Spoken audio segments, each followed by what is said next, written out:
Amendments to a main motion can be amended, but they must be germane to the amendment. There are primary and secondary amendments. A primary amendment applies to the main motion, and the secondary amendment applies only to the primary amendment. An amendment to the third degree is not allowed.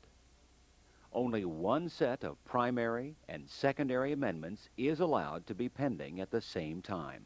Here's an example. A member rises, addresses the chair, is recognized, and makes the following motion. I move to buy an IBM computer and laser printer. Second. It is moved and seconded to buy an IBM computer and laser printer.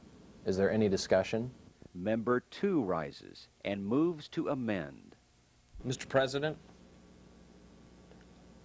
I move to amend the motion by adding at the end, not to exceed the cost of $2,000.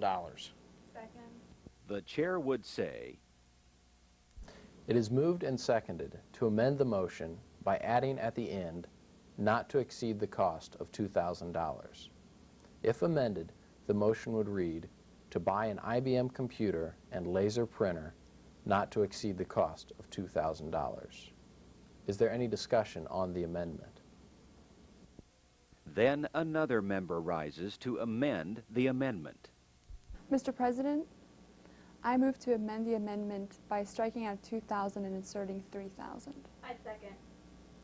The chair would say, It is moved and seconded to amend the amendment by striking out 2,000 and inserting 3,000.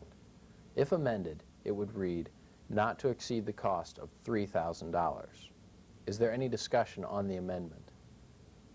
the discussion would be limited to discussing $3,000 versus $2,000.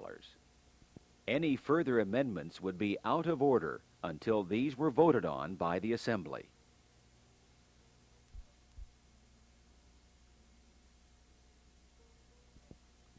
In taking the vote on primary and secondary amendments, the chair begins with the last amendment made, which was to strike out 2,000 and insert 3,000.